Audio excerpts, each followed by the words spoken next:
Hello there, and welcome back to our lecture. We're off to chapter 6 today.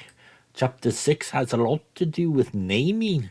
It's going to be a little bit of a long chapter. It's going to be broken up into two lectures. The first one will be this lecture, the next one will be part 2 of our nomenclature lecturing. So, a lot to get to right now, all about naming. Let's get right to it. Part 1 of nomenclature. Okay, welcome here. Chapter 6, we're off to here in this lecture. And we're at the chapter where we're going to put together several things we've been talking about. And that is the idea of ions, the idea of element names, and we're going to talk about nomenclature in this chapter. And nomenclature, frankly, is a fancy word. Not sure how fancy it is, but it is basically a fancy word for basically how you go about naming things. So we're going to talk about pretty much how you name everything you probably will need to know here in chemistry. And there are different types of naming that we're going to sort of talk about in this chapter. And they actually revolve around some stuff we'll talk about in a later chapter, which is bonding. Kind of two types of compounds. We're going to talk about ionic compounds. And ionic compounds, as we will talk about in this chapter and pretty much other chapters as well, are pretty much a metal and a non-metal together. There is no sharing of electrons.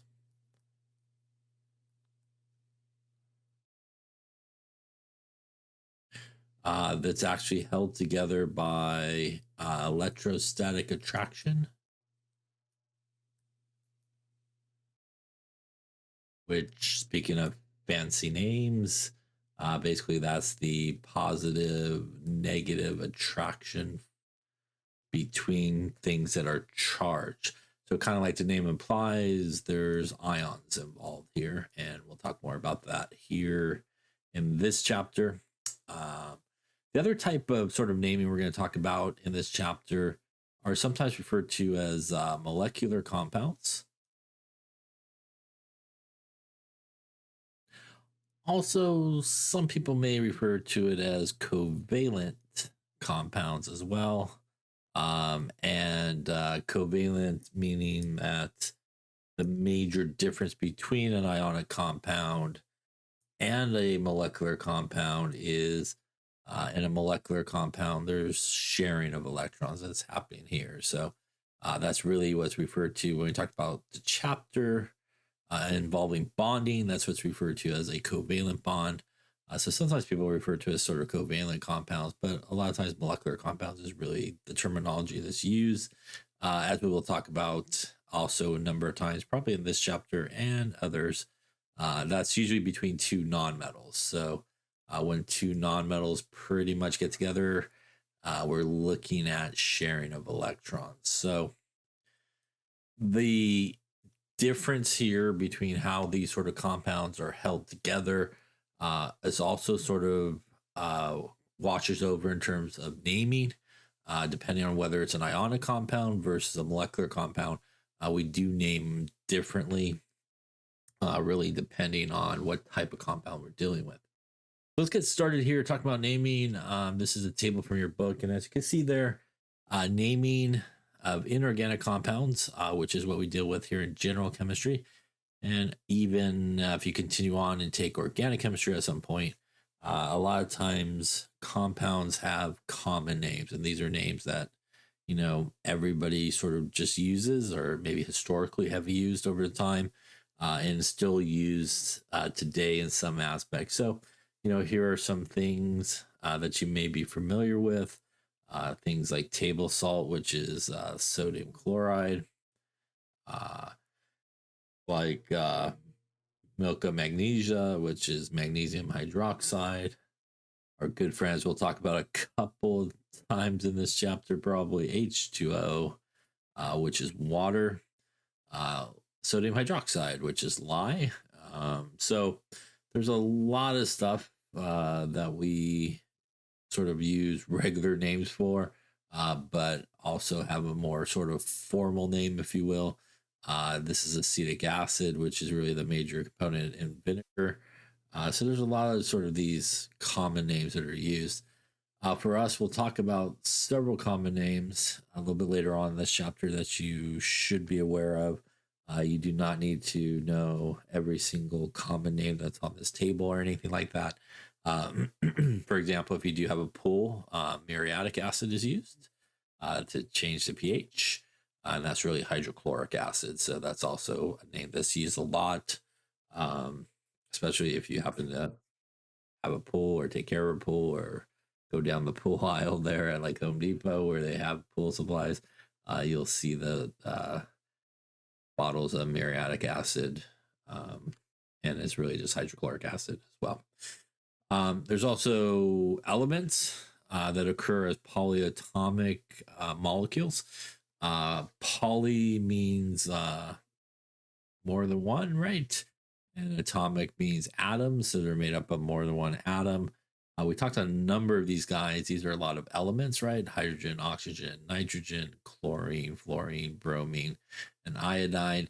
Those are our diatomic molecules, right? Things like sulfur, for example, S8, phosphorus comes as 4 of them together, and selenium, my favorite element, comes as an 8-pack there, as how it sort of naturally comes. So there are, again, certain elements that come with multiple atoms attached to it. And depending on sort of what's going on in terms of the name, we just kind of use, again, their elemental name, but they do come as kind of more than one. Remember, pretty much everybody else on the periodic table there will come as monoatomic. Again, monoatomic meaning one atom. You know, things like helium, neon, and so forth, copper, iron. And again, these are elements. They have no charge. They're not ions at this point. It's something that we've talked about, I think, in a previous chapter. And again, probably we'll touch upon here as well in this chapter and maybe other ones as well. Remember that elements by themselves, really uncombined, really don't have any charges. So they do not have charges. It's only really when they start sort of coming together. And in terms of charges and ions, it's only really when metals and non-metals come together that we do get ions that are formed. So once again, if you had chlorine gas by itself, it has no charge. If you had a piece of iron or a piece of copper metal, piece of zinc metal, it has no charge. And again, things really only get charges and ions when they sort of start to combine. This is a periodic table, very colorful periodic table. But again, it has our different sort of groups that we talked about, and our metals, our non-metals. So remember that get the pin going in the right direction here. Remember our staircase, right? That kind of comes down here. Those are our semi-metals, our metalloids. And again, those are elements that have properties that fall both as sort of similar to metals and also similar to non-metals. And really to the staircase and down here, these are metals. And also kind of underneath the staircase, these are metals, which is something to keep in mind as we go through naming, as some of these guys below the staircase are named very similar to some metals that we find over here. Remember that above the staircase, we're looking at non-metals that are happening. Now, speaking of ions, as we talked about, there's really kind of two types of ions. There are, again, ions, which are things that have charges. And again, we have our cation, which are positively charged ions. And as we talked about, I think in a previous chapter, that is really a result of somebody losing electrons. Going to be losing electrons. And we have anions, which again are negatively charged ions, and that's a result of somebody gaining electrons. So when these elements do sort of form charges, there are certain elements on the periodic table that have kind of fixed charges. So what I mean by that is no matter what the situation is, they will only form that type of charge. So everybody in group one, which once again is over here, and once again, a reminder that group one actually starts with lithium. Everybody in group one here is going to be +1. So no matter what the situation is, if you have a sodium ion, it's always going to be +1. You'll never find a sodium ion with +2, +3, +4. Always going to be +1 and only +1. Group two, which is right here, everybody in group two is going to do a +2 charge. Remember that we do skip this middle section here, and that middle section there is our transition metals.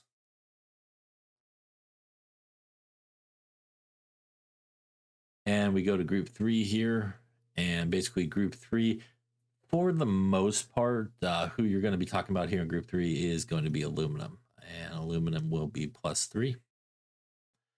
We actually skip when we think about charges here and fixed charges. We really do sort of skip group four here.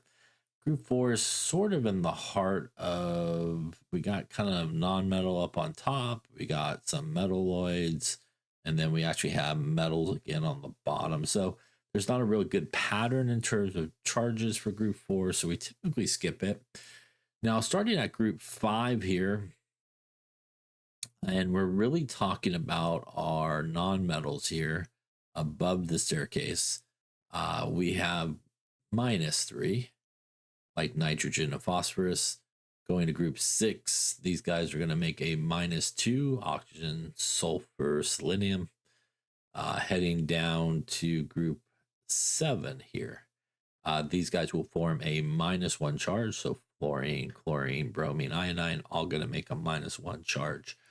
Group 8, if you remember here, it's our noble gases. They're chemically inert, which means they're very unreactive, as we talked about, which means they don't need to form charges. They're not really all that interested in doing a lot of bonding or reacting with things. So we don't really worry about charges. Now, it's also important, as we will see in this chapter, to remember that when we do get to the transition metals here, these are guys that can actually have a variable positive charge. So what that means is, for example, somebody like copper here, in certain cases, copper could have a +1 charge when it does have a charge, or it could be like a +2 charge. Same thing with iron. In certain situations, iron may have a +2 charge. Iron may have a +3 charge. So transition metals, and even some metals which are below the staircase and not necessarily considered transition metals, like in this range here, maybe over circled there, but things like lead, tin, bismuth, antimony, arsenic, these guys here will actually have variable charges, variable positive charges, and they're treated, as we will talk about, kind of very similar to what we see with our transition metals. Now, there is a few transition metals that, although they are transition metals, they actually do not have a variable charge. So they have more of a fixed charge. And those three are right here. Maybe I'll do a little highlighting here. That's our friend zinc. And right below it, our friend calcium. And frankly, if you hang a left-hand turn there at calcium, you see how low to silver. How you doing, silver? Nice to see you. Let me give you a little highlighting action going on there. There we go. There we go. There we go. And these three, which are technically transition metals, actually do have fixed charges as well. So these are sort of three exceptions in the transition metal region that, although they are transition metals, and typically speaking, transition metals will typically have a variable charge. They actually will have fixed charges. So when we talk about something like silver, it's always going to be a +1 charge. When we talk about zinc or cadmium, so either one of these two guys here, they will make a +2 charge. So those are three sort of exceptions in the transition metal region that will really have a fixed sort of positive charge rather than a variable positive charge. So once again, these are things that you definitely should keep in mind as we kind of go through this chapter. So again, everybody here in group 1, just kind of down in here, will be +1. Everybody in group 2 will be +2. Really, aluminum here will be +3. And once again, a reminder that when we talk about our nonmetals happening, heading again upwards in our nonmetal region is what we're talking about here in terms of our negative charges, -3, -2, -1. So you can kind of think of it as like we build up, like we go +1, +2, +3, we skip, and then we go backwards, -3, -2, and -1. This is basically because cations, which are positively charged ions, are pretty much always going to be a metal. And our anions, which are negatively charged, will always be nonmetals. So again, that's why those guys are negative. They will definitely gain electrons versus sort of lose them. So this nice scribbling here that I did on the periodic table, again, those are definitely things you want to make sure you have a handle on. It will make sort of the naming part we're going to talk about here throughout this chapter hopefully a little bit easier. Here's a book from your book. No, a table from your book there. Again, that kind of goes over some of the stuff we just talked about. And again, we see our sort of +1, +2, +3, skip, -3, -2, -1. Here's our fixed charges. And again, our transition metals, which are, again, variable type charges. So let's talk about really first off ions. And ions, as we've talked about, again, are either a cation, which again is positively charged and really comes from metals. So for example, if we look at something like sodium, as we talked about when we did atomic number, mass number, protons, electrons, neutrons, remember that sodium here has 11 protons, which is its atomic number. It also has 11 electrons in its neutral state, and that gives us the overall charge of 0. Sodium, which is group 1, will form a +1 charge, and only a +1 charge, as is a fixed charge. And once again, a reminder that it is the protons which determine what element we're talking about. So in order for this to still be a sodium ion and the element sodium, it's got to still have the 11 protons. So as we talked about, when things gain charges, it is only the electrons that basically change. So in this case, it would have 10 electrons.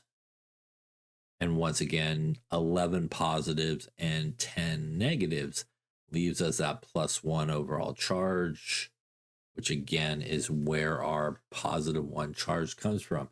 We can actually represent this in equation form, like a sodium will then make a sodium ion and an electron will come off. So in this type of situation, this would be like our reactants. And over here would be our products. So we have, because it's losing an electron, basically the electron on the product side, like it's being given off or lost. Now, when we have these cations, and metals typically have a lot of properties that allow them basically to do this one thing, which is They have electrons, but they're not extremely interested in hanging on to their electrons. So we'll talk about some periodic trends in a later chapter. But these periodic trends basically tell us that things like sodium or metals have a lot of properties where they're willing to very easily get rid of some electrons or lose some electrons, give up some electrons, and they have no interest, as I mentioned, in actually gaining electrons. So that's why when we think about metals, metals are typically the ones that will lose electrons and become positively charged. Same thing, sometimes they'll lose more than one. So if we have something like calcium, calcium, which is group 2, means that it will actually form a +2 charge. Remember that when we look at the charge here, the plus means that it lost electrons, and the number means how many electrons it lost. So it will give up 2 electrons in this case. And that means that something like calcium, which has an atomic number of 20, over here with no charge, will have 20 protons and 20 electrons, which gives us no charge. Over here, it will still, once again, has to have 20 protons in order for it to still be calcium. But again, the plus means it lost, and 2 means it lost 2 electrons. As we talked about, you could actually just subtract 2 from that number there, the number of protons. That will give you 18 electrons, and that gives you your +2 left over, which once again is where we do get the charge from. So metals will basically create cations as they will continue to lose electrons. In some cases, they will lose always a certain number of electrons, and those are our metals that have fixed charges. If you're dealing with a transition metal, though, it can lose a variable amount of electrons, which is why in certain cases, something like we talked about there, copper might have a +1 charge where it just loses 1. But it could also lose a couple more and maybe have a +2 charge. So how do we go about naming cations? Well, the good news is naming cations is pretty straightforward. It is essentially just the whole name of the metal, or really the element, but in most cases, it's just the whole name of the metal. So if we had Na plus, Na is sodium, this would be the sodium, whole name of the metal, and we put ion. If we had Ca2 plus, Ca is calcium, and we would use the whole name here of the metal, and we would just put ion on the way. Now, remember that as we might have touched upon, hydrogen is kind of a interesting element. Hydrogen actually can, as we will talk about, go both ways. And what I mean by that is it can actually, in some cases, be positively charged, which in most cases it is. And in other cases, it actually can be negatively charged. So it's one of the few elements that could actually kind of go both ways, be positive or negative. So if we did have something like hydrogen, which is technically, remember, not a metal, but it does behave very similar to metals.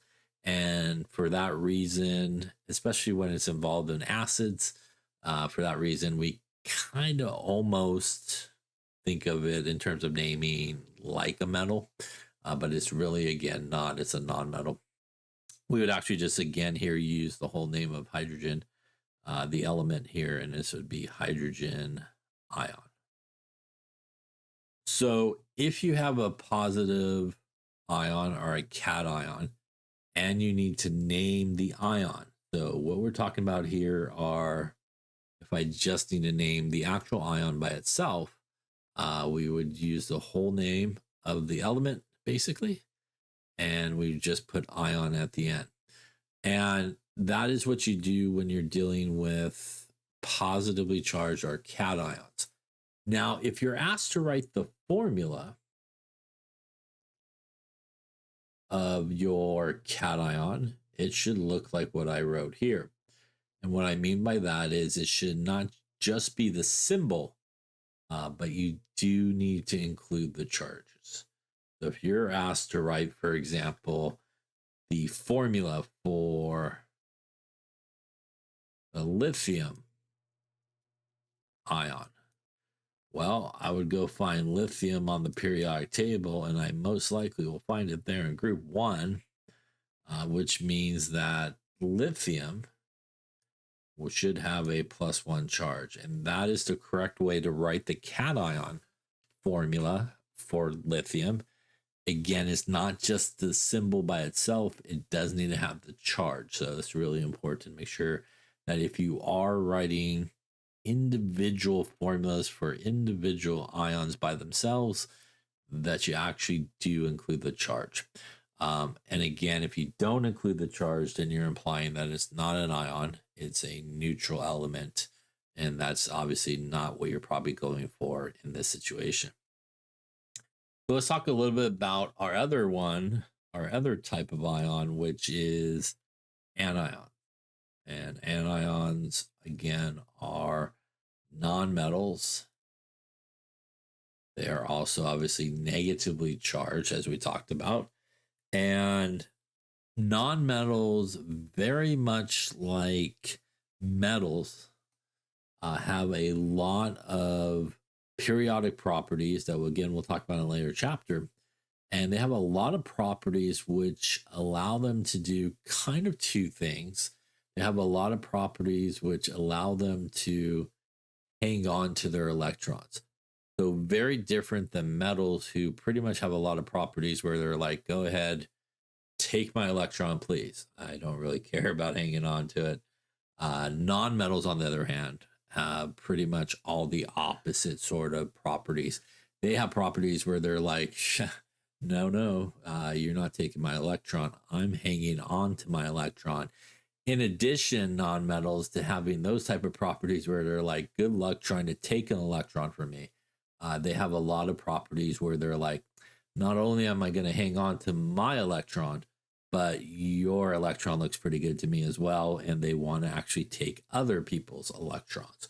So non-metals are completely different than metals in that aspect. Metals are pretty much take my electrons, please. Non-metals are like, thanks, I'll take your electron. I want your electron, and I'm going to hang on to my electrons. So because of that, nonmetals are typically the ones that will form negatively charged ions. And that's why when we look at something like oxygen, and oxygen is atomic number 8, which means it has 8 protons. And if it is neutral, again, nothing written there tells us it's neutral. It should have, as we've talked about, a matching number of electrons, which gives us our 0 charge. Obviously, you don't typically write 0 next to it. You just leave it blank. Oxygen, which is group 6 there on the periodic table, and as we talked about, that means it's going to form a -2 charge. Once again, it's got to maintain those 8 protons in order for it to still be oxygen. Now, remember, minus charge there means that it has gained electrons. 2 is how many it gained. So essentially, we're just going to add 2 electrons to that number, and that's going to give us 2 plus 8, which is 10 electrons. So we'll have 10 negatives plus 8 positives, leaves us a -2 left over, which once again is where that charge comes from. If we have something like chlorine, chlorine is number 17 on the periodic table. So if you take a peek at chlorine, number 17, which is our atomic number. So chlorine with no charge, and again, you typically don't put a circle or anything there. You just leave it blank. We'll have 17 protons, and once again, a matching 17 electrons, giving us the grand total of 0. I didn't even use the calculator. I'm proud of myself there. It has no charge overall. But chlorine, which is group 7. So if you found chlorine there, it would be in group number 7 there on the periodic table. And that would tell us that the chlorine here will actually form a -1 charge in this case. And once again, because it is still chlorine, it's got to have that 17 protons to keep it as chlorine. Once again, the -1 charge here, the minus tells us it has gained electrons, which is pretty much what anions do. And it gained 1 electron because it's -1. So once again, we would just add 1 to that number, and that's going to give us 18 electrons in this case. 18 negative things plus 17 positive things going to give us our -1 overall charge. So kind of like our cations, we could also represent sort of the gaining of electrons in sort of a reaction form. So if we had, for example, our oxygen here, we have our oxygen plus 2 electrons going to form our oxygen with a -2 charge. Here we have our electrons on the reactant side, like they are being gained, and obviously our ion here on the product side. So different than what we saw there with our cations, where the electrons are on the reactant side. Here they're going to be on the product side with our cations, and the reactant side here with our anions. Same thing with our chlorine. We had our chlorine plus an electron going to give us our chlorine with a -1 charge. So once again, we do see electron on the reactant side, like it is being gained. So how do we go about naming individual anions? It is a little bit different than how we go about naming cations. So let's take a look at how we would do that. So if we had our oxygen with a -2 charge, how we go about naming anions is we take the element name. So we take kind of the non-metal name, and we get rid of the last part of the name. Now, in some cases, it's a lot of the last part of the name. In other cases, it's just a little bit of the last part of the name. But the last part of the element name, which in this case should be a non-metal, gets replaced with IDE, IDE. So this is oxygen, right? And in this case, we kind of drop a lot of the last part of this name, and we actually would call this the oxide ion. Again, IDE. Cl minus, once again, is chlorine, is the element. We drop the last part there, and this is what is known as the chloride ion. Once again, IDE at the end of the name. So unlike metals, where we kind of use just the whole name with cations, for non-metals, we actually drop the last part of the name and put IDE there. Once again, this would be the proper formulas for our anions, which once again have the charges written. So just like if you were asked to write the formula for a cation, you do need to include the charge. Same deal here for our anions. If you're asked to write again the formula for any ion, you have to include the charge. Now,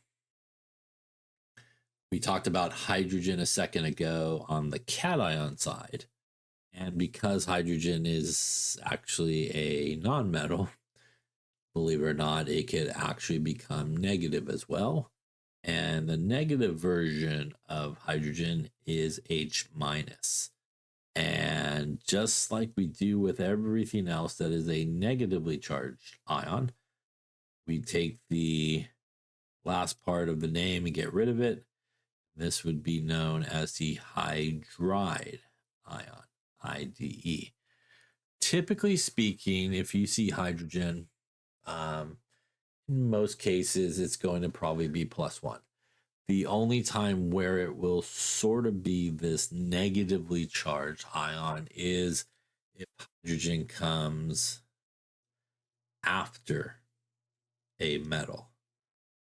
So if you have hydrogen that comes in a formula after a actual metal, it's going to be the negative version of hydrogen. You have hydrogen that comes with another non-metal, probably going to be the positive version of hydrogen as well. So cations, whole name, and just put ion at the end. If you're naming the actual ion by itself, non-metals, get the whole part of the name, drop the last part, replace it with IDE. And that's how we get things like chloride, bromide, fluoride, and so forth. There's a couple tables from your books of those type of things. And here you can see these are all metals. Then we use, again, the whole name for each of those. Again, we see the charges included when we write the formula. Over here's nonmetals. We again dropping a lot of the last parts of the names and replacing them with IDE. Once again, when we have a charge or an ion, we do need to write it in there. Now, another really important thing to sort of think about when we talk about ions and how ions come together is this idea of when we have really an ionic compound.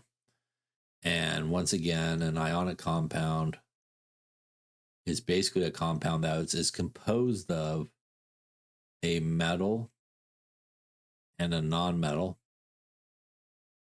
As we've been talking about here, our metal is going to actually lose electrons and become a cation, which is positively charged. Our nonmetal will basically pick up the electron and say thank you very much and become an anion, which is negatively charged. So really what's happening here in an ionic compound is this metal is going to pretty much send 1, 2, however many electrons over to the nonmetal, and the nonmetal is going to pick them up. Once again, this ionic compound, as we talked about, is not sharing electrons. That is held together by opposites attract. The charges is what really holds that together. Absolutely no sharing of electrons. Again, sometimes referred to as the electrostatic attraction. So pretty much if you have a metal and a non-metal together, you have an ionic compound. You will have these type of ions here, cations and anions that have come together. And there's no sharing of electrons here, just being held together by an opposites attract. So whenever we put a cation and an anion together, so whenever you take anything that is positively charged and you put it together with an ion that is negatively charged, when you write the formula for that, it needs to have no charge. So what do I mean by that? I mean, for example, if I took sodium, which is group 1, and I put it together with chloride, which is group 7, when I put these ions together, I want to look at the positive charge and the negative charge, and I want to put them together in the simplest way where those charges will essentially equal 0. In this case, you could probably see it. You have a +1 and a -1, which means you just need one of each of those ions. And the proper formula here would be sodium chloride in this particular case. Now, this sodium chloride here, formula for this ionic compound. And when you look at the compound formula here for sodium chloride, there is no charges written. And that is because you need to always balance out the positive charge with the negative charge. We will actually talk about why that is when we talk about bonding, but it actually is because of bonding and ionic bonding and what happens when these guys come together. But for now, the goal here is to put those ions together in a way where you equal 0. And when you write the formula for an ionic compound, which must include both the metal and the nonmetal together, it needs to have no charge. But you should also remember that it is actually made up of two things that do have charges. That sodium chloride compound is made up of a sodium ion, which is our cation, which does have a charge, and it is made up of our chloride ion, which also has a charge. Now, in this particular case, we only needed one of each of them. In certain cases, you may need more than one of something. So let's just say we swapped out our sodium there for calcium. And we were going to put it together with our chloride. So now when we take these two things, we have -1 and +2. If we were to, again, just put those guys together exactly the way it is, we would actually end up with a formula of something like CaCl +1. And we cannot do that. So we need to basically get this equal to 0. You could probably just visually see what you need to do to get it to 0. But if you cannot visually see what you need to do to get this to 0, the best thing and simplest thing to do is just multiply the charges together. So that's a 2 and a 1. So 2 times 1 is 2. So the goal here is to get each of them to 2. The calcium is already at 2. In order to get the Cl minus to 2, we need not 1, but we actually need 2 of them. And that gives us to -2. Now we have +2 and -2. And now that will equal 0 when we put them together. How do I write the formula? Well, I have 1 calcium and I have 1 and 2 chlorines or chlorides. So Cl2. Remember, the subscript goes to the guy to the left, right? And that means that the calcium has 1 and the chloride has 2.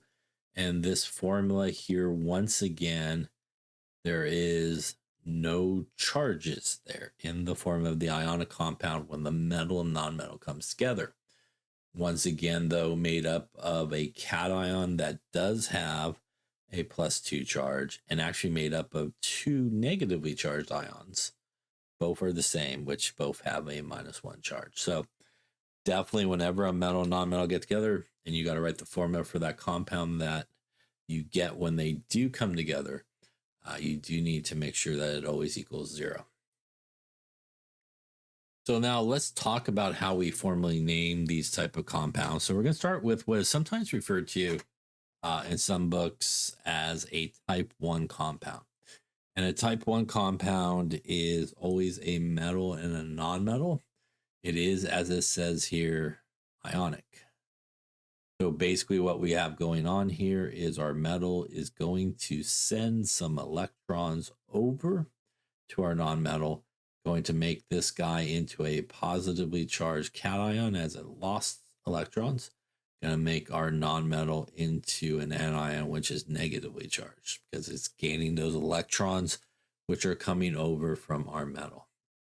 Now, the thing to remember when you go about naming is pretty much this. If there ever is a metal involved, it is always the most important thing to look at. So out of the two here, whenever we have the metal and the non-metal, and the metal's basically there, in any situation that you do have a metal involved, that is always the one you want to look at. That is the one that's going to basically determine how you name this thing. So in a type 1 compound, the actual metal, which is the most important thing, will have a fixed positive charge. So if you remember on the periodic table, that is basically going to be metals that come from group 1, group 2, group 3, which is basically aluminum.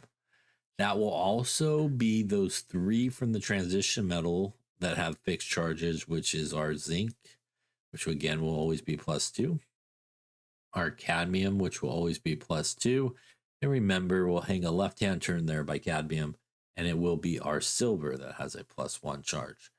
So if you have an ionic compound and you have a metal that falls anywhere on the periodic table in any of these places, group 1, group 2, group 3, zinc, cadmium, or silver, that's a good news because frankly, all you have to do is go about naming it. And how we name it here is we use the whole name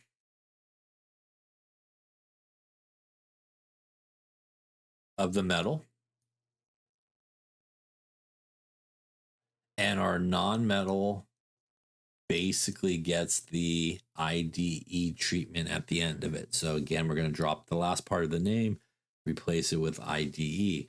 So that is how, when we looked at a couple of those examples we just did on the previous slide, when we have our NaCl, I first want to identify what I'm dealing with here. So that is a metal. That is a non-metal. And once again, as soon as I see the metals involved, that's where I should turn my focus. And I know that sodium is group 1, which then tells me it's a type 1 compound. And by the way, when I see the metal and non-metal, I automatically also know it's ionic. There's no sharing of electrons here. And once I figured out that my metal is from group 1, I'm good to go. I'm just going to use, again, the whole name here of our metal, which is sodium. And remember that the non-metal here, which is chlorine, we drop the last part of the name and we do an IDE. Now, if we take our one that we did previously as well, which was CaCl2, we once again would come through this and do our little analysis. We would see our metal. Again, would see our non-metal. Once again, that metal is the most important thing, and calcium is group number 2 on the periodic table, which means it has a fixed positive charge. And at that point, that's all I need to worry about. We're going to roll with the whole name of the metal, calcium, and the non-metal there will get, if I get fixed by M there, calcium. Our non-metal here will get the IDE treatment, and it will be chloride. So that would be calcium chloride. Now, I could hear you already asking, what about this too? Don't I need to use something like dye? Because, hey, that sounds more chemistry-like, a little dichloride action happening there. And the answer is no, you should not do that. It doesn't matter in a type 1 situation where you have a metal and a non-metal. It doesn't matter how many metals you have. It doesn't matter how many non-metals you have. You do not, and I'll repeat it one more time, maybe 3 more times before we're done today. You do not use prefixes with these unless you would like an X. Again, the 2 here is because, as we talked about previously, CaCl2, this is basically made up of our calcium ion that has a +2 charge. And by the way, it is actually made up of 2 of these guys. It is not made up of this. That is incorrect as well. So it is made up of these 2 anions to balance out the +2 charge.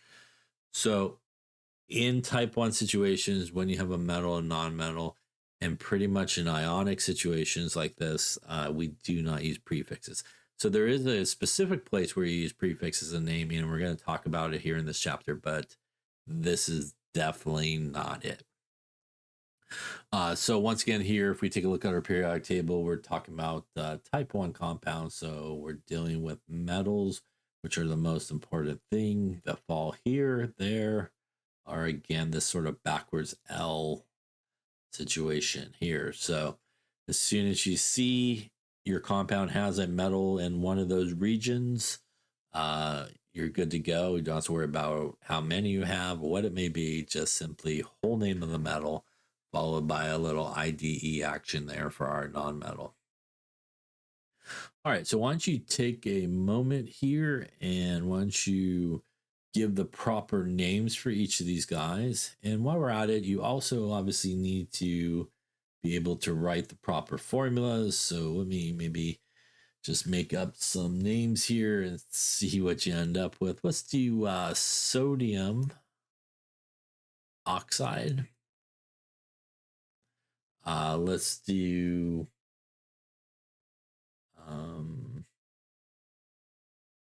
magnesium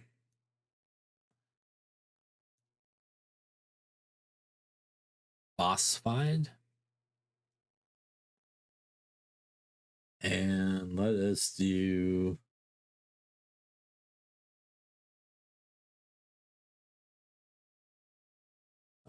let's do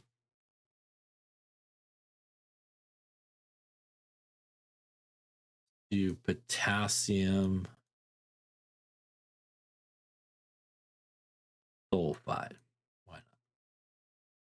All right, so we're looking for proper names there on the left and proper ionic compound formulas there on the right. So take a couple minutes here and see what you come up with. Okay, so let's take a look and see how you're doing. Remember, we want to kind of analyze what we got going on here. So ICK, which is potassium, that's a metal. ICCl, which is chlorine, that is a nonmetal. So once again, that should tell me it's ionic. It's a metal and a nonmetal. It is always going to be our metal that is the most important. And I see is potassium, which is group number 1, which tells me this is a type 1 compound. And that means I'm pretty much ready to name this thing. We go whole name of the metal here, going to be potassium. And again, our nonmetal going to get the IDE treatment, and it's going to be potassium chloride. This once again is made up of our cation, which is K+, and our anion, which is Cl-. Take a look at the next one. That's our friend zinc, which is a metal. That is sulfur, which is a nonmetal. So once again, metal, nonmetal, ionic. Looking at zinc. A reminder that zinc, as we talked about, is actually a transition metal. So although it is a transition metal, it's one of those 3 that have a fixed positive charge, which means it also will be named as a type 1 compound. That's all I need to worry about in terms of my name. I can go whole name of the metal, which is zinc. Once again, our sulfur will get the IDE treatment and a little sulfide action there. Once again, though, made up of 2 ions, no charges in these formulas, as we can see. Made up here of a cation, which is zinc with a +2 charge, and made up of an anion, which is sulfur or sulfide with a -2 charge. Once again, that is why we just need 1 of each of those, just like we just needed 1 of each of the first. Here we have calcium, which is a metal, bromine, which is a nonmetal. So once again, that tells me ionic. Looking at our calcium, which is our metal, that is group number 2, which means it's a fixed positive charge, which tells us it's type 1. And now we're ready to name because that's all we need to know. And that's going to be a calcium. Once again, we're going to IDE the last guy here in our nonmetal part of the name. And that's going to be calcium bromide. Once again, the 2 here has no effect on the name. So we do not need to do any type of prefix. This again is made up of a cation that has a +2 charge. And that is why there's 2 over here, because bromine is group 7, which means it has a -1 charge. So we need not 1 of those ions, but we actually need 2 of those ions there to balance out the charge. And again, no effect on the actual name in this case. Lastly, here we have barium, which is a metal. Reminder, hydrogen here is a non-metal, so we got an ionic guy happening.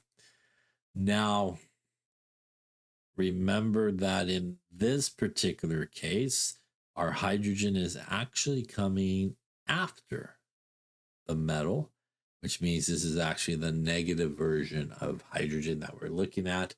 But we still would look at the metal because it's there, and it is barium. which is group number 2, and a fixed positive charge, meaning that we could go with barium. This would be the negative version here, and it would get the IDE treatment. This would be barium hydride. Once again, the 2 here will have no effect on the name. This is made up of a barium with a +2 charge, and our hydride is -1, and we would need 2 here. Now, why we're speaking about hydrogen here, as I mentioned before, hydrogen is a little bit different than some other elements. And although it technically is a nonmetal, we do kind of name it like a type 1 compound, especially when it's positive and kind of comes first. So for example, if we had something like HCl, and we'll say it's a gas or something like that. If we had something like HCl, we would call this hydrogen chloride. And again, we would think of this almost like the acid form of it, which is H plus and Cl minus. Even though technically speaking,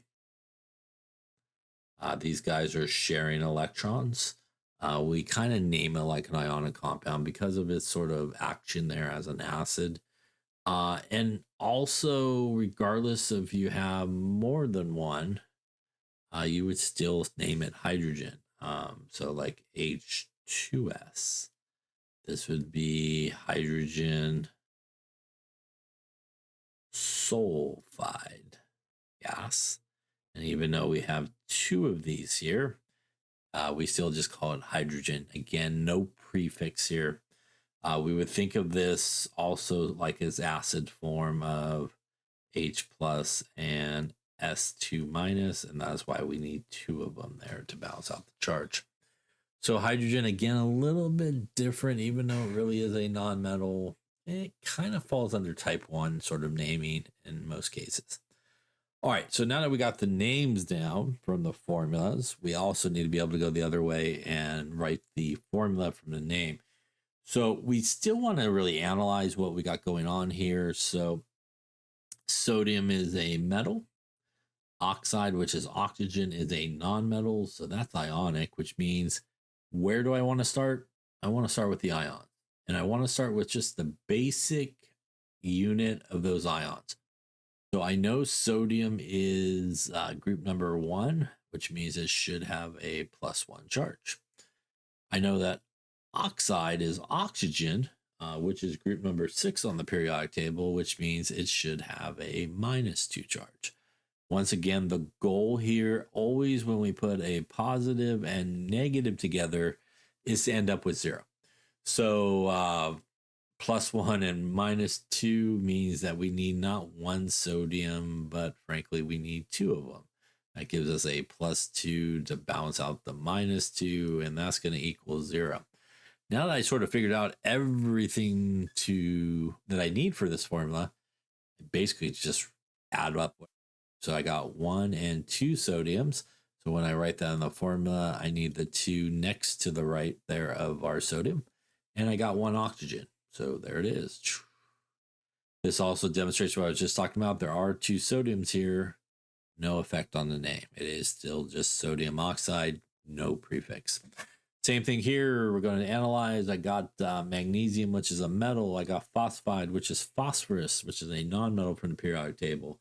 We're going to take our basic units of each of these guys. So magnesium is group number 2. So that's a +2. Phosphide there is group number 5 on the periodic table, which means it is a -3. Once again, when we put these together, we want to equal 0. So if you're not sure, just multiply them together. So 3 times 2 is 6. So we need to get each of these guys to 6. So to get magnesium to 6, we need not 1, not 2, but we need 3 of them. And that would get us to +6. To get phosphide or phosphorus ion here to 6, we need not 1, but we need 2 of them. And that would get us a -6 to balance out the +6 that we got going on here. Once again, to write the formula, we could simply, if this helps you to do it this way. Just add up what we got going on. I got 1, 2, 3 magnesiums. And I got 1 and 2 phosphorus. And that is the proper formula. Lastly here, we got potassium, which is a metal. We got sulfide, which is sulfur, which is a non-metal. So again, that tells us it's ionic. Potassium is group 1, which means it's +1. Sulfide is group 6, which means it has a -2 charge. Once again, to put these together, we're going to actually need one more potassium. That's going to give us a +2 to balance out that -2. So adding them up here can give us a K2 and 1S here. So hopefully this is making some sense to you. Again, no prefixes. I will also say that sometimes people are taught, if you have the charges, like we did say here, all you have to do is just drop those guys down and you'll get the right subscripts that you need. And, or if you have the formula like we got going on here, you could take the subscripts and move them up to get the charges on the ions, which it does here. So does that work? I'm going to say yes. Does it work 100% of the time? I'm going to say no, it does not. So if you're good with like 93% of the time, you could just randomly, blindly, not think about it and just go switch them around back and forth and not worry about it. And you'll get more right than not, but there definitely be a lot of them that will not work right. You'll have the wrong charge, you'll have the wrong formula and stuff like that. So sometimes it's better just to think about it like we did here in these examples of getting it to 0, balancing it out, rather than I'm just going to switch them and hope for the best. So a lot of people are taught just to switch them. And again, it does work 90-ish, 95% of the time, maybe 93% of the time. But it will not work 100% of the time. So best to think about balancing out to 0 rather than just kind of willy-nilly got to move in the numbers back and forth. Let's talk about another type of ionic compound, which is also sometimes referred to as a type 2 ionic compound.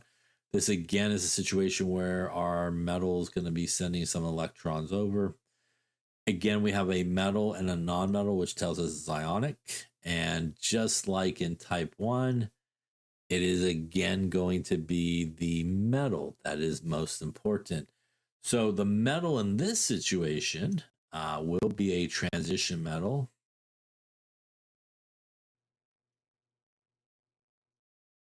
Are just to the right of it on the periodic table below the staircase. And that is basically where we find things like lead, tin, etc. Now, what do all these guys have in common? It's what we talked about earlier, which is they have a variable positive charge.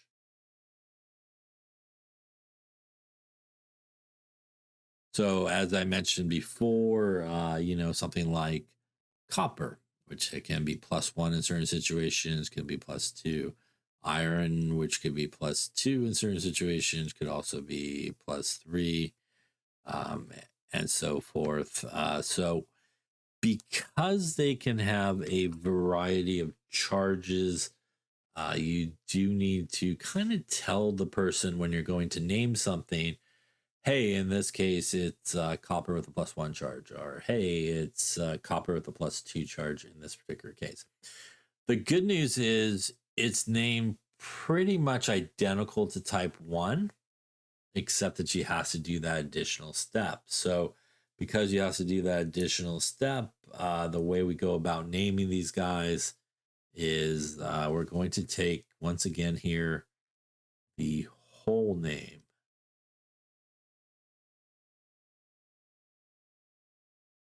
still going to do our non-metal name where we get rid of the last part, put IDE there at the end. The additional thing that we do here is we are going to include a Roman numeral. And it's really important when we look at the Roman numeral that you understand what it means. And people oftentimes, again, for lack of a better description, screw this part up a lot. They think sometimes that it means how many metals we have. And that's not the case. It is what the charge is, and it's going to be a positive charge on one of the metal ions. So, for example, if I had FeCl3, we would approach this just like we did type 1. We would take a look and see what we're dealing with. So iron is a metal. Cl is a non-metal. That tells me it's ionic. Once again, we're going to focus our attention, because a metal is present, on the actual metal.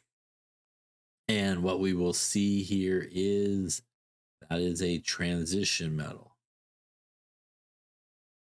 So once I see that the iron is a transition metal, I know I'm dealing with a type 2 compound. And because I'm dealing with a type 2 compound, I know I need some Roman numeral action happening there. So we need to kind of figure out what is the charge on the iron. So because it's a type 2 compound, I know I have an iron ion present, but I'm not really sure the charge. The good news is whatever the metal is attached to, you will always know the charge of what it's attached to. So whatever is attached to that metal, you will know the charge. And in this particular case, that's going to be chlorine, which is group 7, which means it's the chloride ion, and it should have a -1 charge. Remember that there's not just one Cl there. There's actually 2 and 3 Cls. And that's really important because that's going to contribute, if you want to think about it, a -3 charge there for our chlorine part of the molecule. Remember, this is still an ionic compound. This is still a metal and a non-metal together. They still need to equal 0 when you put them together, which means to balance it out, my one and only iron in this case has to carry a +3 charge. So now that I got that all worked out, I'm ready to name this thing. I'm going to use the whole name here of my metal, which is iron. I'm going to use a Roman numeral of 3, not for how many iron atoms I have, or ions, but for the actual charge on it. So that is where the 3 comes from, the actual charge on the iron. And once again, the non-metal is named just like previously, which would be chloride, IDE. Also, like previously, no prefix here either. It doesn't matter if there's 400 of those Cls there, you just call it chloride. So again, we do not use prefixes and we name it that way. And the reason, for example, here that we would need to do something like this is, let's say we had this guy instead, which is FeCl2. So once again here, iron metal, Cl non-metal, and I know that that's a transition metal, so I got to figure it out. So my iron, I'm not sure maybe at this moment what it is, but this Cl is still going to be a -1, and there are 2 of them from group 7, which gives me a -2 charge. In this particular case, my iron is actually carrying a +2 charge to balance it out. That means that this guy's name would be iron 2, once again, because that is the positive charge that we have. And once again here, even though there's 2 of them, we're just going to get a chloride. So the first one tells the person, in that case, we're dealing with iron with a +3 charge. And in the second case, we're actually dealing with iron with a +2 charge. So this is essentially, again, how we go about naming. I scribble on that there. This is basically how we go about naming anything that's in the transition metal region, except for these guys. So these guys are type 1. So we'll just kind of cross them out right now. Those guys are type 1, but everybody here, and also, as I mentioned before, kind of in this part of the periodic table as well, where we have lead and tin, antimony, and that kind of guys, are also named just like our other transition metals. Here's some table from your book of some of the examples. When we do use Roman numerals, there is sort of a older system, as referred to here as a classical system, where they actually do not use Roman numerals, but they also use sort of the more historical sort of name for the element. So instead of copper is cupric or cuprous. Instead of lead is ferric or ferrous. And the way the system works is the ion with the greater positive charge will end in ic, and the one with the lower positive charge will end in ous. And as you can see here, that's copper 2, so it becomes cupric. That's copper 1, which becomes cuprous. That's copper 2 versus copper 3. Copper 3, the bigger charge, ferric versus ferrous, and so forth. Arsenous versus arsenic, 5 versus 3 in terms of their charges. We will specifically in this class, and pretty much all your chemistry classes that you take, will use the stock system here where we use Roman numerals. So we will not use sort of the classical name. You should still be familiar with it because things like cupric or ferric or ferrous, people still use those names very commonly still today. But pretty much in all your chemistry classes, including this one, we will not use that way of naming these type 2 compounds. We will use our Roman numerals. Now, speaking of type 2 compounds here, there's one that also sort of gives people a very difficult time, and that is our friend mercury. Now, you'll see mercury written like this, a +2 up on top and a 2 on the bottom. And you'll also see mercury written with just a +2 up on top. As odd as it may seem, the one with the most 2s is actually mercury 1. Mercury Roman numeral 1. And the guy with only 1 2 is mercury 2 ion. Why is that? Because this comes as a dimer, as you kind of see here. It is actually 2 mercury 1s together, and that's how it gets to a +2 charge overall. And that's why there's a 2 on the bottom. And that 2 on the bottom is important because it tends to hang around. So, for example, if you had Hg2O versus HgO. Now, what's the difference here? Well, oxygen here is -2. Oxygen here is -2. That is mercury with a +2 charge. This is also mercury with a +2 charge, but it has an extra 2 on the bottom. And that tells us this is actually mercury 1 oxide. That's going to be mercury 2 oxide. So that sort of extra 2 on the bottom tends to still stay in the formula. And you'll usually see it there. And that's sort of how you can kind of distinguish between whether or not you are dealing with the mercury 1 ion or the mercury 2 ion. All right, so why don't we try some practice here for each of these guys? Why don't you give the name? And we'll also do some formulas here. So let's do a little, actually, let me add one more here to this side. Let's do PbO2. Why don't you give the name of that guy? Let's do iron 3 oxide. Let's do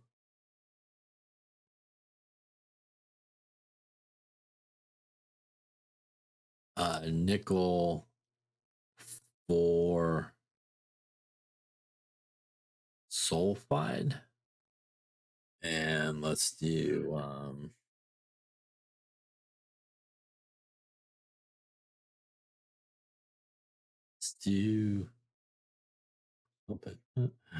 let's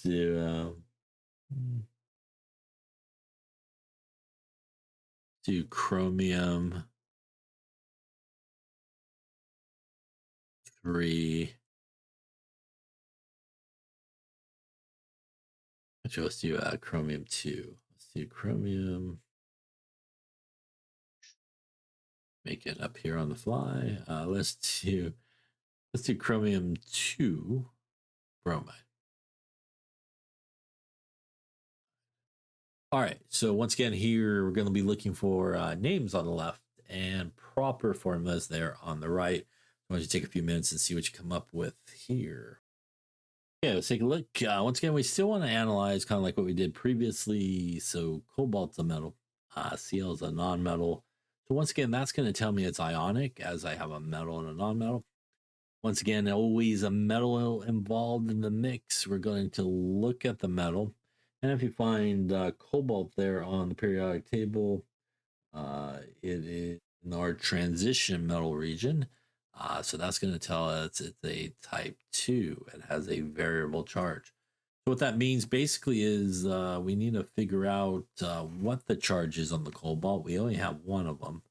Once again, we then turn to our non-metal, which we'll always know the charge of, and Cl is group number 7, which means it has a -1 charge, and there are 3 of them, which means we'll add in our 3. That's going to give us a net of -3 overall. Remember to balance it out to 0. That means our cobalt must have a +3 charge. At this point, we're good to go. We're going to go whole name here, which is cobalt. We're going to do a Roman numeral 3 because of the charge on the cobalt ion. And once again, even though there are 3 chlorides, it has no effect on the name. So that's going to be a chloride in this case. So cobalt, Roman numeral 3 chloride. Looking here, Cu is copper. And that's a metal. I is iodine, which is a non-metal. So that's an ionic compound. Once again, metal involved, that is our focus. And the metal here is copper, which is dead center almost. Off center to the right there of our periodic table. And that's our transition metal region. And that tells us it's going to have a variable charge and is a type 2 compound. Once again, here we want to kind of figure out what is the charge on the copper. We have iodide, which is group 7, has a -1 charge. Remember to balance it out here to 0. That means we have a +1 charge here for the copper. Now we're ready to go to our name, which is copper Roman numeral 1. Once again for the charge on the metal. And again, we got the IDE at the last part here for iodine. So a little iodide. So copper 1 iodide. Here we have SN, which is tin, which is a metal. Br, which is bromine, which is a non-metal. So again, ionic. We look at the tin. Tin is not a transition metal, but it's one of those to the right of the transition metals, which essentially gets named the same way. So that is going to be tin. We need to figure out the charge. We look at our bromine, which is -1.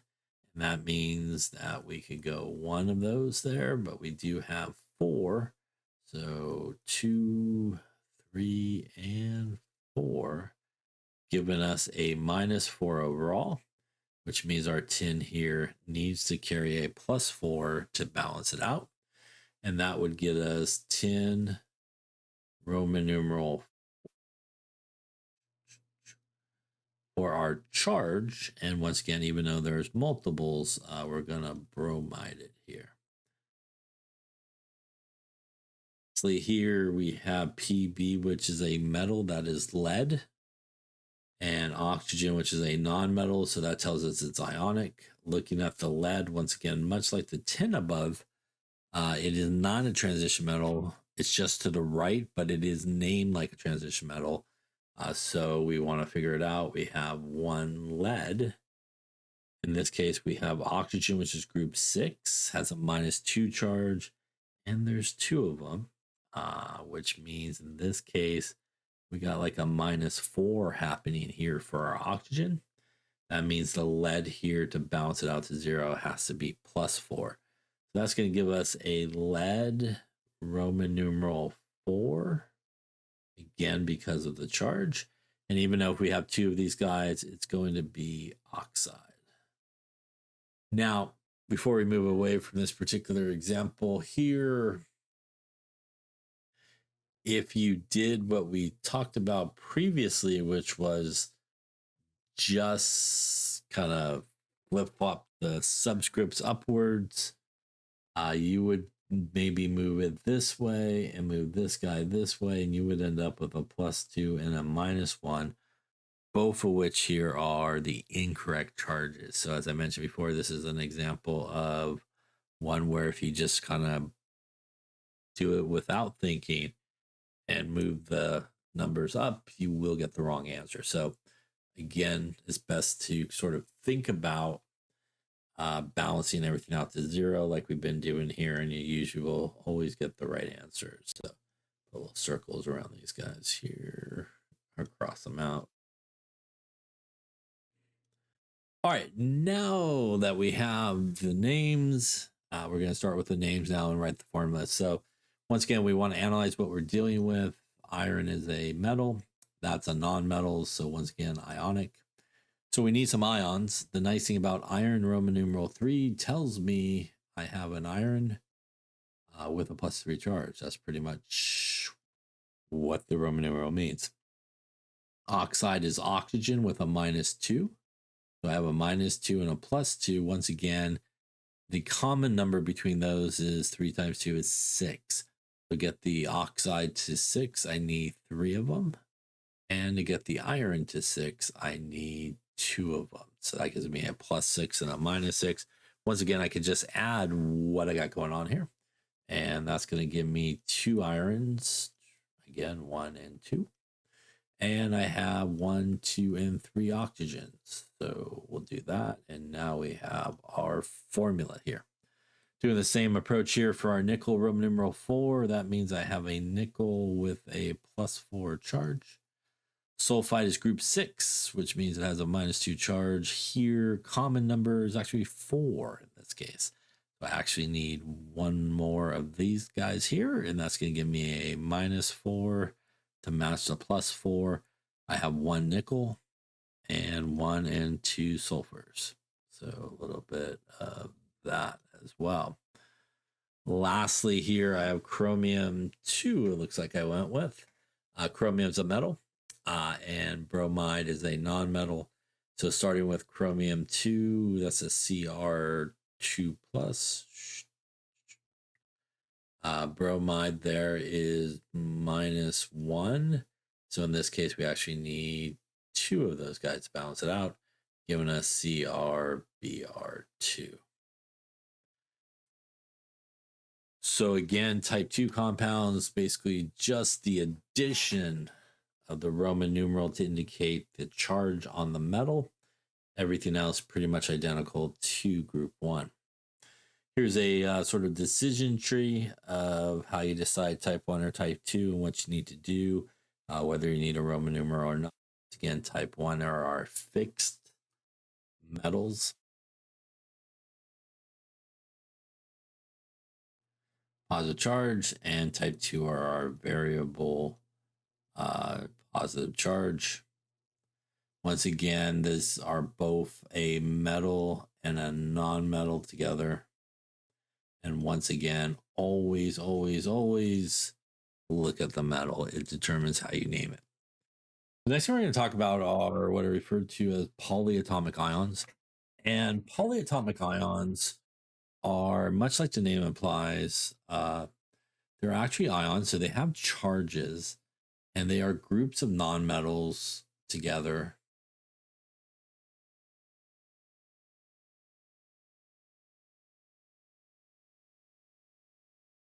have charges. So they're kind of interesting things. They actually share electrons, but overall, because of the way the electrons are distributed and how they're being shared, they have an overall charge. So, for example, if we have NH4, NO3. So this right here, NH4, NO3, is actually two polyatomic ions together. We could actually split it right there. And this guy over here is NH4 plus. That one nitrogen and four hydrogens, they stay together. They never break apart. They move around as one unit, and they have an overall charge of +1. This guy is NO3 minus. That one nitrogen and three oxygens also stays together because they're actually sharing electrons. They move around, and they have an overall charge of -1. So essentially speaking, this is an ionic compound. We have a positive guy and a negative guy, and we basically are putting together +1 and -1. So that is why when we put it together in the formula I originally wrote, you actually just need one of each of them, and you balance out once again to 0. These each have names. This is what is known as the ammonium ion. This guy by itself is what is known as the nitrate ion. Now, just to illustrate what's going on here, and again, may not make sense till we get to the bonding chapter, but those nitrogens and four hydrogens, they're all sharing electrons. They're all sharing electrons together, and this overall thing has a +1 charge. Same thing with the nitrogen and the three oxygens. They are actually sharing electrons as well.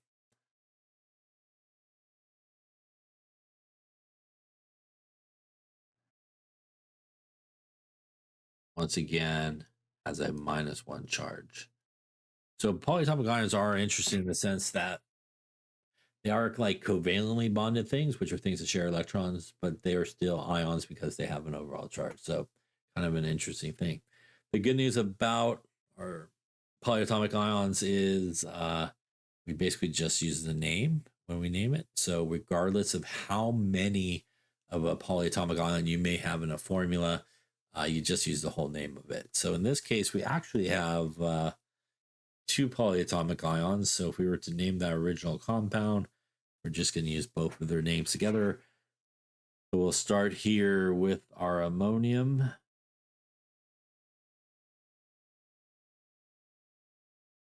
And next we'll take the name of that, which would be nitrate. That would be ammonium nitrate. So polyatomic ions are essentially positive and negative ions together. And by the way, just to reiterate, just in case I didn't specifically say this, but let me specifically say it now. When we write a formula for an ionic compound, be it a type 1 guy that we talked about, type 2 that we talked about, or even here and with a polyatomic ions that are present, we always, when we write the formula, we always write the positive ion first, followed by the anion. So always the cation, always the positive guy first, followed by the anion. And that goes for both when you write the formula for it and also when you name it. So when you're writing formulas for ionic compounds or naming ionic compounds, you always want to go positive guy first, followed by negative guy after that. So NH4 plus, as we see here, which is ammonium, should not be confused with something else that we'll talk about a little bit later on, which is NH3, and that is ammonia. not a polyatomic ion. So this is not a polyatomic ion.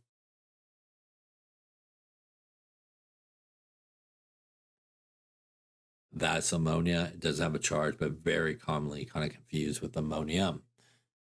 Ammonium is pretty much one of the few polyatomic ions that you come across. So what happens with most polyatomic ions are they're negatively charged. And what they usually will end up with is a metal. So a lot of times with polyatomic ions, we drop back to our type 1, our type 2 metal. And these are the guys that typically are combined with a polyatomic ion. So what does that mean? Once again, because the metal's involved, we want to look at that in terms of how we go about naming this. And if the metal's a type 1, you don't need a Roman numeral. If the metal's a type 2, you do need a Roman numeral. And once again, you'll just use the whole name of your polyatomic ion. So for example, here, if we did NaNO3, that's sodium, which is a metal. That is nitrate, which is a polyatomic ion. And in this case, we would look at the metal, which is sodium. And sodium is group 1, which means it's a type 1 compound.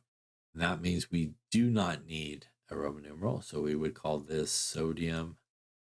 And again, the whole name here of our polyatomic ion, which is nitrate. That would be sodium nitrate. Now, if we got rid of the sodium in this case and maybe slipped in there a copper, for example. Once again, here we would look at copper, and that is a metal. Nitrate is a polyatomic ion. And here, though, copper is a type 2 metal, which means we do need to figure out what is the charge on the copper. We do know we have nitrate, which is NO3 minus. And once again, that overall thing has a -1 charge. There's not one of them, but there's two of them. And again, that gives me a grand total of -2 for our negative side. That means here that the copper has to be +2. Let's be right with here. So that means to balance it out, we're looking at a +2 happening there for our copper. So we would name it like normal. This is copper Roman numeral 2. And once again, even though we have 2 nitrates, which is what the parentheses and the 2 mean, we still just call it nitrate. Once again, I'll emphasize it, no prefixes. So no prefixes here either. So a couple of things before we continue on talking more about this, which is first off, when we have more than one polyatomic ion, we do need to put parentheses around it and a number outside of it. So for example, if I wrote that one like this with no parentheses, that pretty much means I have 1 copper, 1 nitrogen, and 32 oxygens, which is really not what I'm looking for. So that is why we do need to put parentheses around the polyatomic ion. So whenever you have more than one polyatomic ion in a formula, you do need to put parentheses around it and on the subscript on the bottom right as to how many of those polyatomic ions that you have. Now, the other thing is you don't need to do that when you are just has one polyatomic ion, so you don't need to use parentheses around it if you don't, which is why we did not here. This again is made up of a sodium ion, nitrate ion, which basically again +1 and -1 coming together. So probably 9 times out of 10, if you are dealing with a polyatomic ion, it's probably going to be hooked up with a metal. So you really will just default back to your type 1 or type 2 rules. So let's take a look at some tables here. This is a table from your book of some polyatomic ions, which you are responsible for how do you go about learning these? The bad news is you kind of have to learn uh, the names and also the formulas that go with it. So there are a couple ways that you can kind of go about it that will make it easier. So, for example, if we look at this table here, we have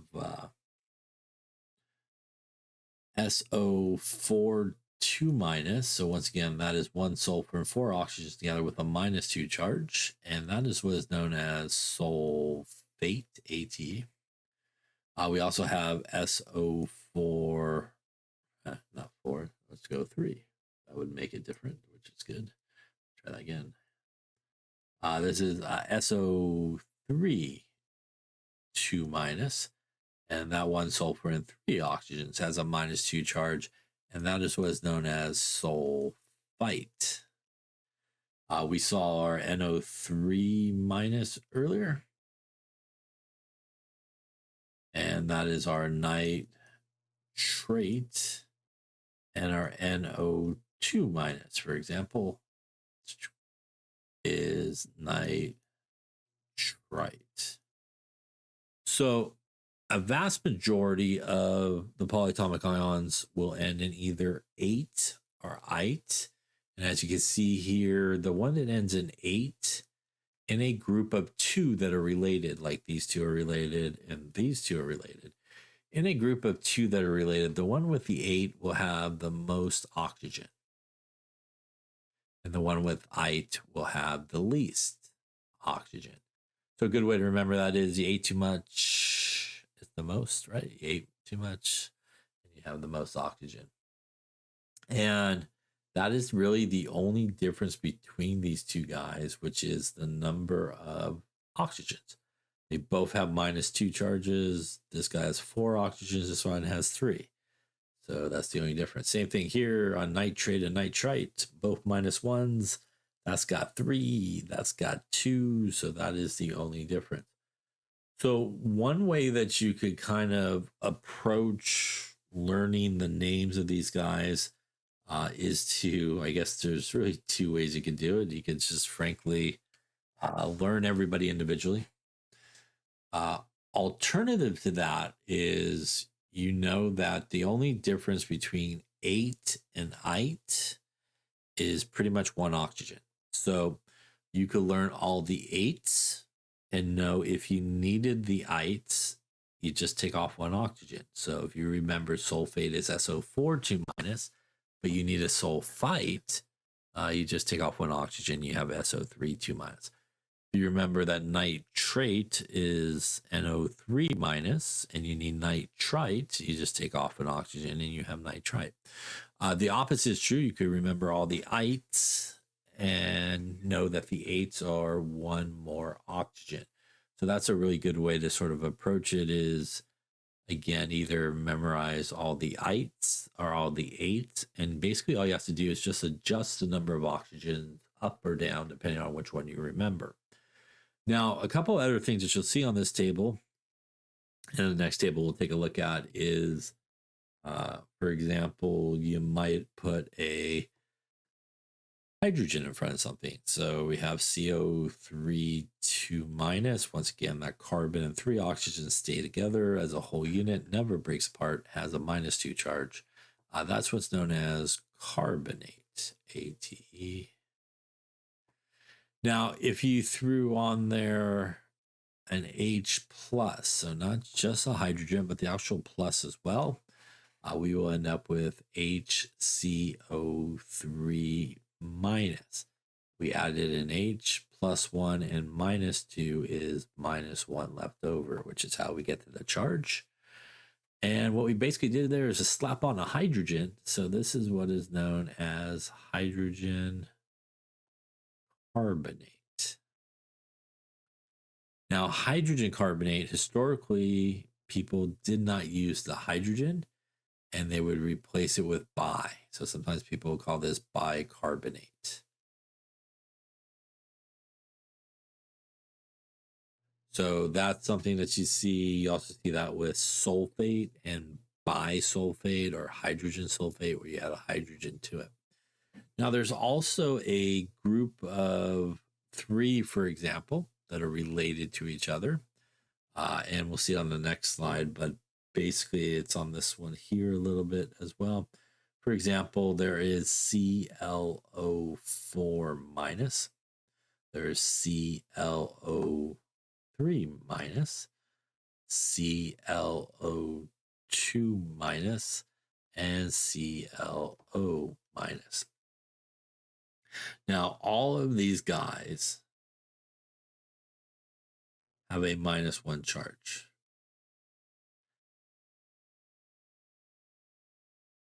And again, all these guys stay together. They don't completely break apart or anything like that. So they all have a -1 charge. So the only difference between this group of 4 that's related to each other is the number of oxygens. So we could still break it up the same way. We could kind of put a line here. And now everybody to the right has the least number of oxygens, which means we know it should end in ITE. So this is what is known as chlorite. This is what is known as chlorite. We clearly cannot have the same name for different formulas. So when you have a group of 4 that are related to each other, the one with the least number of oxygens in a group of 4, you add hypo to the front part. That is what is known as hypochlorite, then chlorite. Now, if we go to the left here, all of these guys have the most oxygen in this group of 4. So we know that the most oxygen, they should end in 8. So this would be chlorate. This would also be chlorate. And as again, you might be familiar with, you really cannot have the same name for 2 different things. So in a group of 4 where the one with the most oxygens will also start with per and end with 8. So in this group, we have perchlorate and chlorate, chlorite and hypochlorite. And so in a group of 4, those are the 2 additional things we do on the kind of 2 extremes, the most oxygens and the least oxygen. So least oxygen, hypo, most oxygen, hyper. Now, if you look at this, that's a halogen, which is group 7, which means you frankly can swap out the halogen there for any other halogen. So let's just say I had BrO3 minus. So instead of chlorate, that's bromine, and we would have bromate, right? Now, instead of bromine, maybe I put in there iodine, IO3 minus. So instead of bromate or chlorate, this would then be iodate. So with these kind of group of 4s, you could actually swap out the halogen with any other halogen, and they are named the same. Other things that we see on this table is not all of them will end in ate or ide. There is like hydroxide, IDE. There's also cyanide, which ends in IDE. There's also dichromate, for example, has a prefix. That's the only place where you would see a prefix. In this case, dichromate is part of the name, has the prefix as you look at it. There's our hydrogen sulfate. Again, this guy here is also sometimes referred to as bisulfate. This guy right there as well. All right, here's another table that you're responsible for. It has kind of the same ones on there, but a few other ones. As I mentioned, you typically do not use prefixes here in this type of naming either. This would be the only case where you would use it is, again, a situation where the polyatomic ion itself actually has a prefix in it, like we see there, dihydrogen phosphate. So it has a prefix in it. We're not going to take it out. We would use it just like we saw there with dichromate as well. We would leave the prefix in. So that's the only time a prefix will creep in to a name where a metal is involved. So let's take a look at some here and sort of see what we got going on. So I'll kind of leave this up there so you can maybe see it. And maybe we'll go back to this guy. It's a little bigger, so it'd be easier to see. Let's try some naming some here. So why don't you name this CaNO2?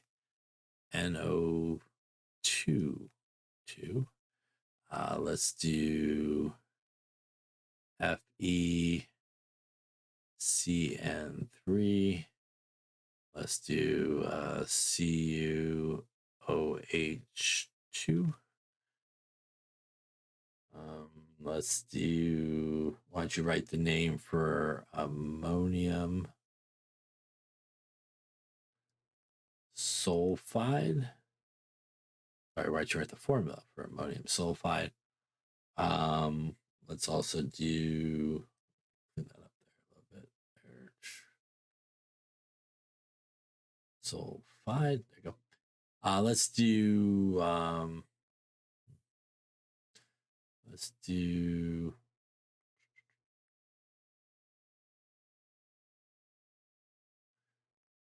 lead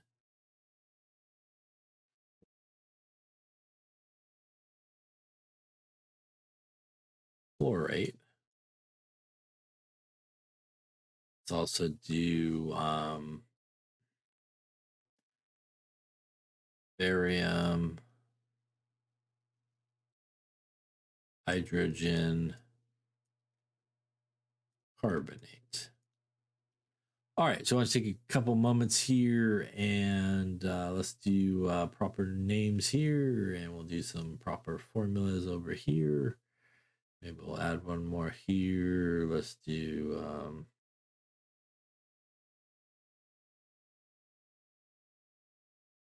copper 1 dichromate.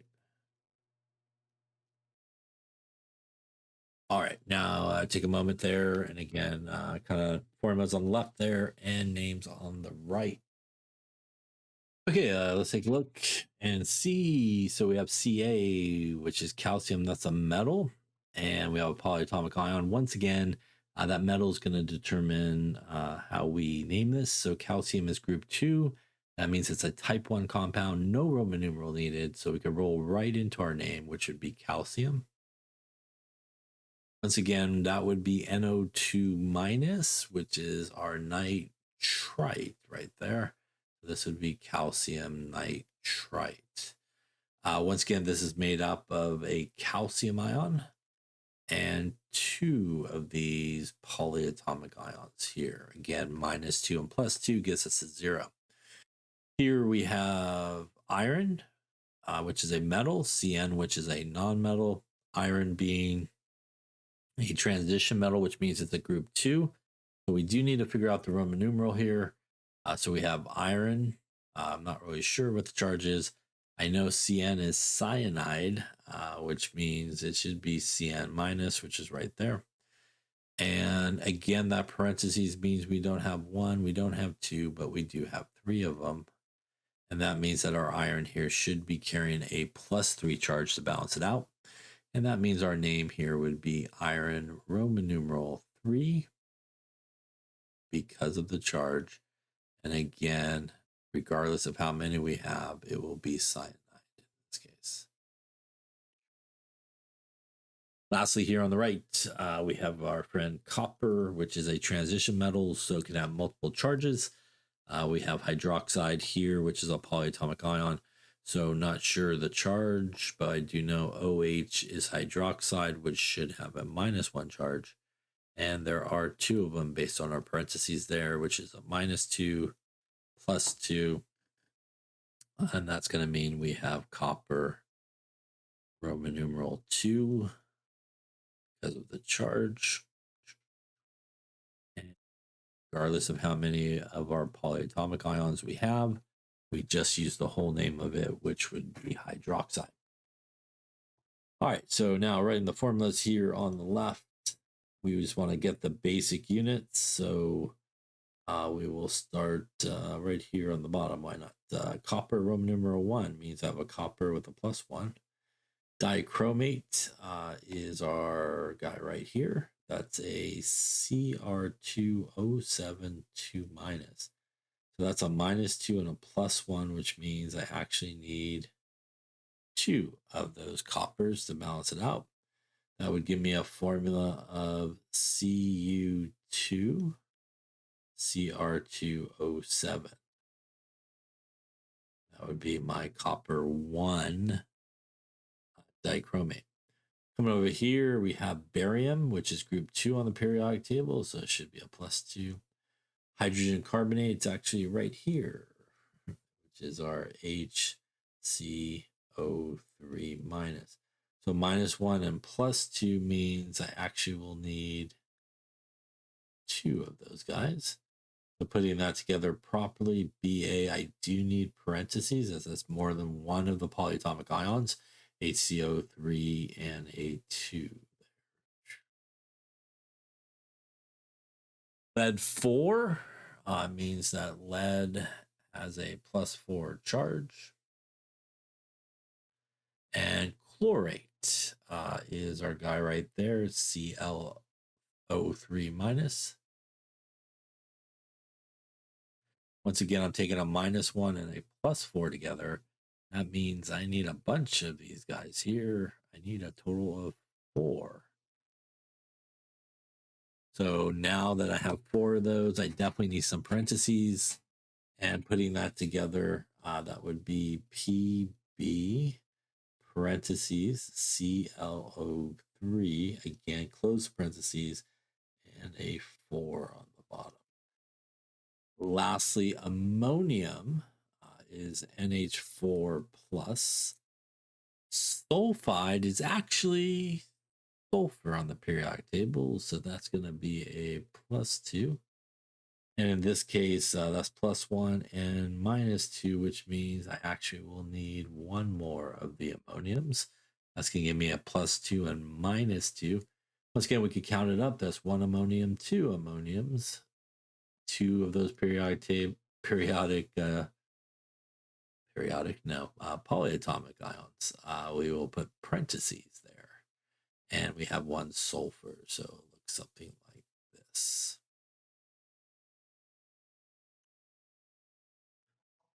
All right, so once again, you are responsible for the polyatomic ions that we see in your book and also on this table here. You do need to know the names and the formulas and the charges, so you can write everything correctly. Once again, you want to kind of think about them and group them, and an easy way to remember them. So again, you remember all the 8s are all the ites, and you can do the adjustments up or down. If it's a group of 2 and if it's a group of 4, you could also still do the adjustments up and down. Just add the per or the hypo. All right. I think actually for this video here, this is a good maybe stopping point. We're almost, I would say, 80% done there with our naming. We got maybe 20% more to go here in this chapter. So again, to keep these recordings not super long, we will cut it off here for now, and we'll pick back up on the other side on the next recording. So thanks for watching. We'll see you in part 2 of this nomenclature chapter, and have a good day as you are hopefully watching this. See you in a bit. Hello, and hopefully you've enjoyed this lecture and finished it. It's part 1 of this lecture, so let us finish it with a little joke. What is the most important thing about chemistry? Never lick the spoon.